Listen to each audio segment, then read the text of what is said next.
Good morning. I'm Father Ryan Humphries, and welcome to the Catholic Underground CU CateCast. Our topic this week begins with the story of an American monk. And quite frankly, there are very, very few well-known American monks. And in fact, if you were to ask, Americans over the age of, say, 50, the American monk is Thomas Merton. He was born in 1915, and in the late 50s, early 60s, he was popular despite his vocation as a Trappist monk. Now, Trappists are Cistercians, one of the most strict orders of monks there are. And at Gethsemane Abbey in Kentucky, there is an abbey of the strict use of the strictest monks that we have called Trappists. And so the idea that a Trappist would become famous is somewhat bizarre. It doesn't make any sense at all. But Merton, over the course of about 25 years, wrote 50 books and was considered a master of the spiritual life. A few of those books are true masterpieces. In 1948, he wrote a spiritual autobiography called The Seven-Story Mountain that really did make him an American icon. But, and there's always a but, Merton died in the late 60s, a deeply confused man and right at the edge of being a heretical mess. It's hard to even describe how quickly he fell into complete loss. And we only need to compare his masterwork of the spiritual life, which was called Seeds of Contemplation, which was published in, I believe, 49. Incredible book about the spiritual life. And then he wrote a follow-up called New Seeds of Contemplation 13 years later, which was a steaming hot mess of a book. And you say, well, gosh, what happened in between was a blend of a monk experiencing fame, which is never a good thing, right? Clergy are not supposed to be famous. That's not a good thing by any stretch of the imagination. So there's that. But there was also a solid religious vocation that was first confused and then outright poisoned by the natural mysticism of, quote, the East. And that's something that's worth us knowing about and thinking about. And that's what I want to talk about this morning. We can find Eastern spirituality all over our modern world. We find it, of course, at the bookstore, in the self-help sections, all over the place. And if we're being honest, we can find in Eastern spirituality a lot of echoes of faithful, orthodox Christianity. From the selflessness of Buddhism, to the inner quiet of Zen, to the mindfulness of Hinduism or Shinto, it's shockingly easy for us to look at these spiritual traditions and to ask ourselves if they could not be assistants to me. If I'm trying to grow in the spiritual life, man, aren't these things the way to go? Couldn't these things be helpful to me? If I find myself getting distracted in the rosary, why wouldn't I look to Shinto or Buddhism, where people meditate as an essential form of prayer? What if they have a trick that might help me? Shouldn't I look there? Isn't it basically the same thing? And I in particular, when I was in seminary, started looking at Japanese Shinto monks, right? They're meditating deeply. They spend hours just breathing in and out. There's got to be something I can learn from them. And this was my attitude when I was in seminary. And, I looked at the peacefulness, for example, of Buddhism, that lines up so nicely with the peacefulness of Jesus. And so I was like, there's got to be something in Buddhism, in Shinto, that would help me, because when I was in seminary, at least, my mind moves very quickly, and I struggled a lot to stop and to rest and to be quiet and just to let the Lord speak to me.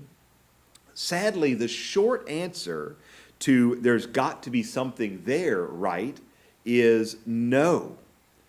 That's it. We're done. There's not something there. There is nothing there that will be of help to you, and it is best to keep your distance. But then you say, well, why not?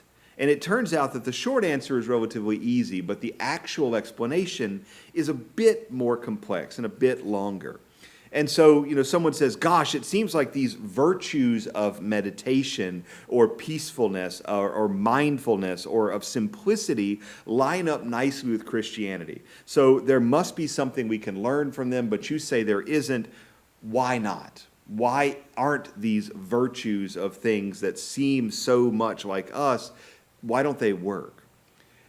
And again, the short answer is they don't work because they don't work. These, quote, virtues only look like their Christian counterparts. Christian virtue arises from love for God. The practice follows that disposition. And so I love God, therefore I am obedient. I love God, therefore I am humble. I love God, therefore I am faithful. I love God, therefore I am just. And so the virtues themselves, in and of themselves, may or may not be good.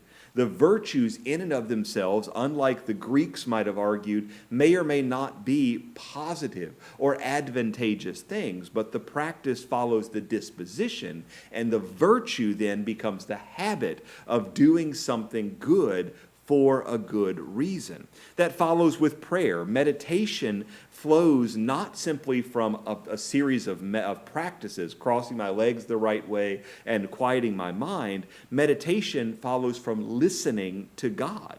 Contemplation is about being with God, not merely jumping through a couple of hoops and practicing a kind of natural mysticism that may or may not help me to have any connection with the Lord. The Shinto, the Buddhist, the Zen practices look similar, but they're not about connection with God.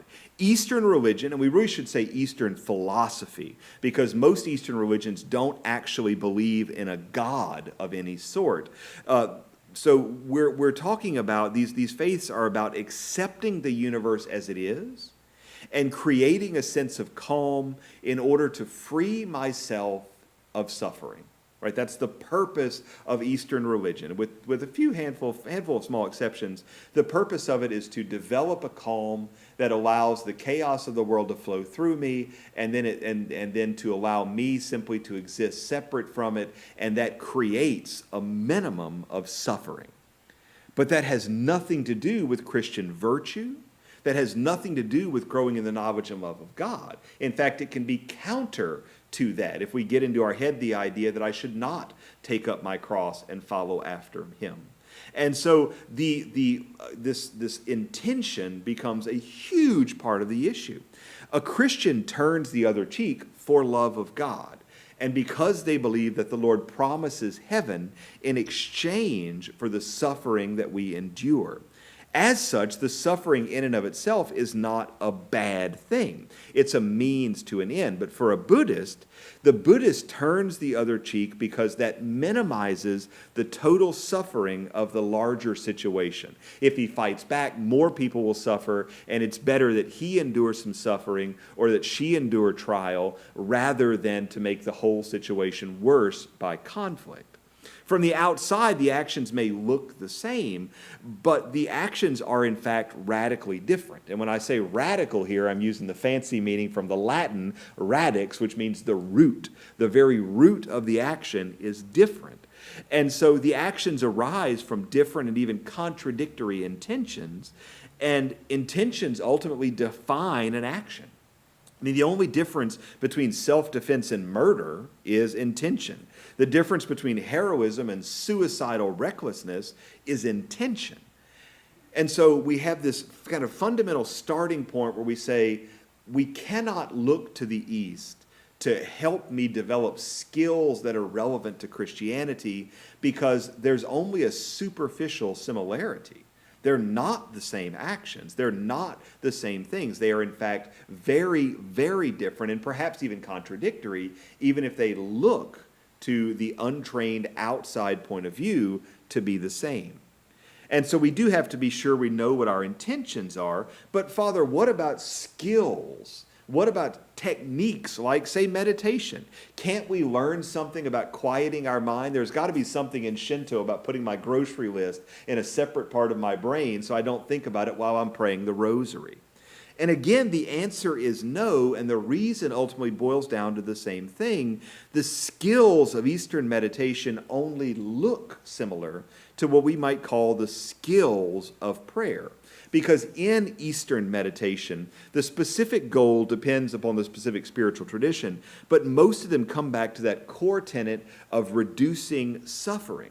Buddhists meditate to free themselves of desires that might cause suffering. Practitioners of Zen meditate in order to unite themselves with the universe as it is, again, to rid themselves of suffering. Hindus meditate to embrace the spiritual currents of the universe and to become more closely connected with their own bodies and souls. This is things like yoga, Tai Chi fit into that category.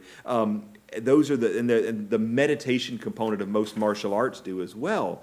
But Christians don't meditate for these reasons. And so it is not a genuine form of prayer to train myself to not think of anything and just to be in complete and utter silence, because if I'm not unified with the Lord, I'm not really doing anything. I mean, there's nothing there. Prayer is the raising of the heart and the mind to God.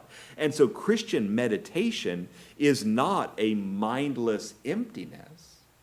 There is a genuine sense of connection with God that drives it. My body and the universe just don't matter that much in that process. From the outside, I may sit in the same posture as a Zen master, but that's not going to in any way help me to be more connected with the Lord. Now, that said, it is possible that kneeling or sitting or something like that and moving around may be better for your experience of prayer, but it's hard to say that just sitting in a lotus position constitutes, meaningful, embracing of the Eastern tradition. You're just looking at different ways to be comfortable. And so there are some very, very fuzzy edge cases here where you might say, you see, Father, this could be helpful. And sure, if you want to say that sitting in the lotus position is learning from Buddhism, then, hey, I'll give you that one. But I mean, think about this. Buddhists use prayer beads, right? Catholics use prayer beads.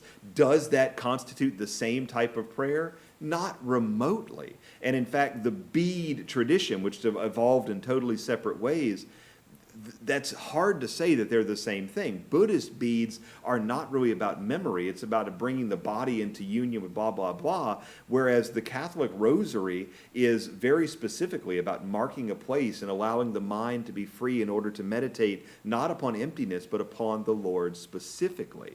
And so, it's in the same way we might say that a mantra from Hinduism, a mantra may to the outside look like, say, the Chaplet of Divine Mercy for the sake of his sorrowful passion, but they're radically different things. And so, again, there's superficial overlap, but we really don't want to allow ourselves to say that superficial overlap constitutes any meaningful value that may come one from the other. I do want to take a little aside here because there is a special case, and so we'll put kind of brackets around it, and that's the case of yoga, right? A lot of people nowadays do yoga as a series of movements and a way of kind of connecting, not with the spiritual tradition, but of basically getting healthy. There is some legitimate anxiety and danger associated with yoga because it arises from a tradition that is very specifically designed to effectively manipulate the body into certain types of mystical experiences. We have to remember that yoga exists not just to do downward dog and just to stretch out those hamstrings as you move from this position to that one, but that yoga is used by the great masters of Hinduism to lower body temperature, to change the breathing, all sorts of stuff. And so it has baked into it a spiritual tradition. Now, that does not mean that, you watch a yoga DVD or you watch a video on YouTube and somebody says, okay, stretch out your spine, big and tall, okay, now put it...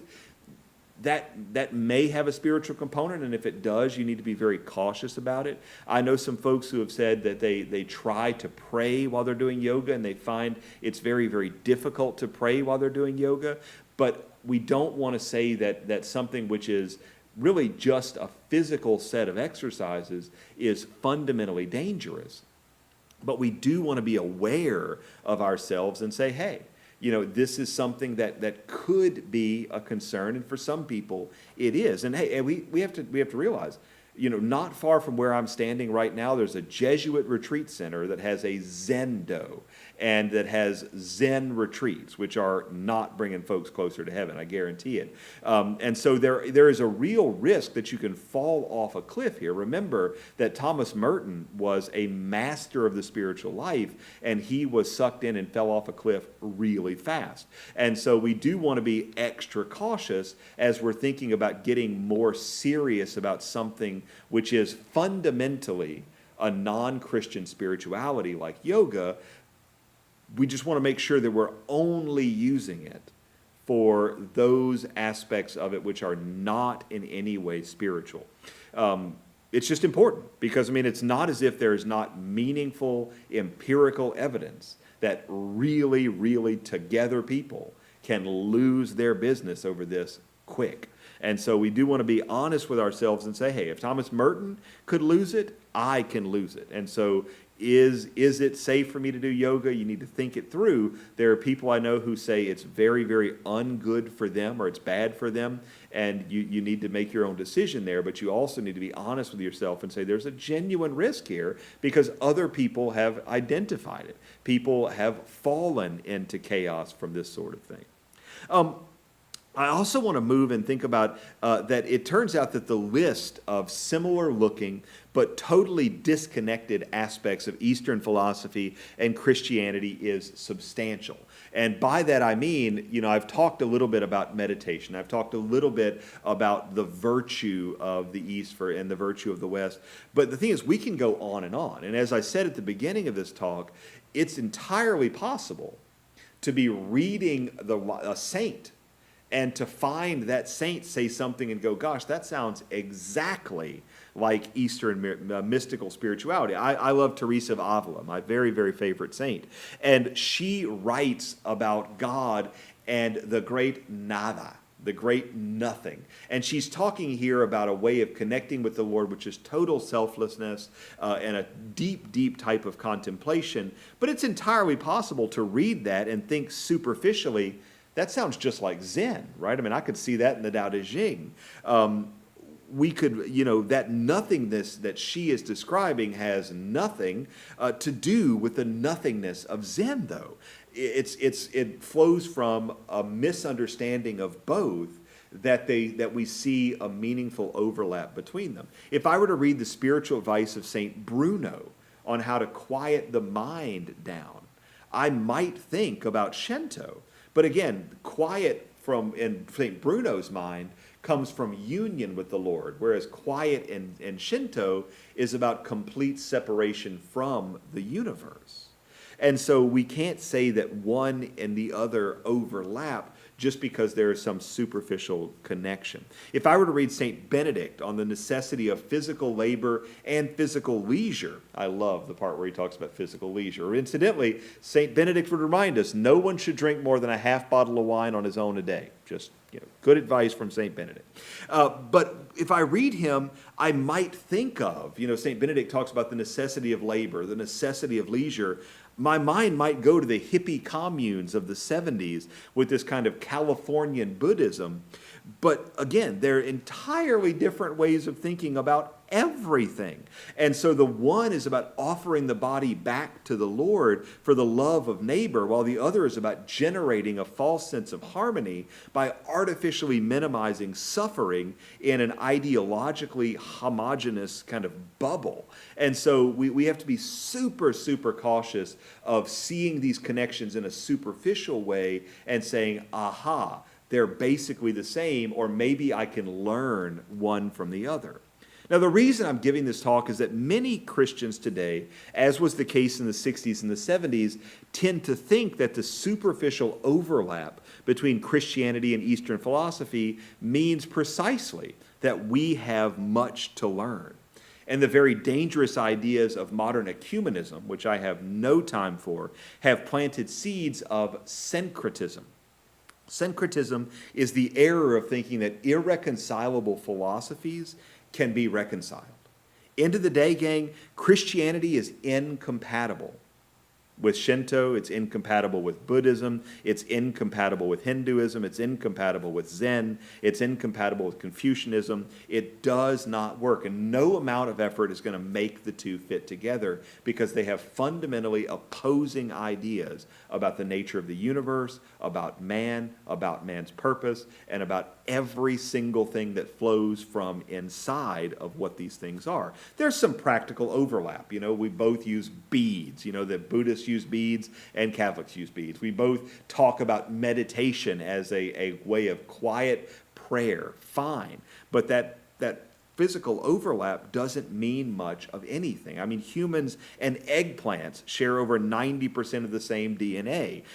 Humans and cannibals use many of the same techniques to prepare supper. But I guarantee you that if I decide to make eggplant parmesan, it's nothing like making person spaghetti. I mean, it's just not the same thing at all. And so, or even worse, we could talk about how turkey bacon and actual bacon have the same name, but I'll hold my tongue. It's just not worth it.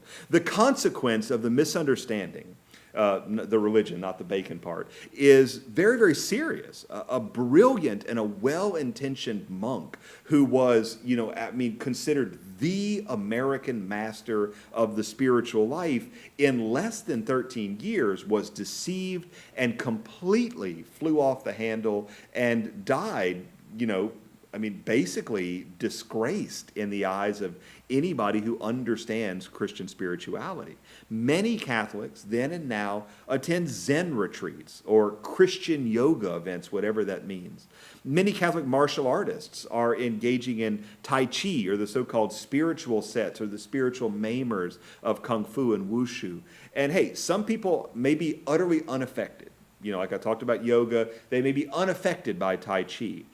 But it behooves us to remember the lesson of Thomas Merton. Anytime we try to embrace incompatible systems of belief, we will end up confused at very, very best. And so we must be trepidatious because there is genuine danger, there is genuine concern when a Catholic tries to go into Eastern spiritual traditions to learn something about the Lord Jesus Christ. I solemnly assure you, you are not going to find something that you cannot find within the body of the church. Thank you so much for joining me. I've been Father Ryan Humphries. This has been the CU CateCast. We will hopefully see you next time.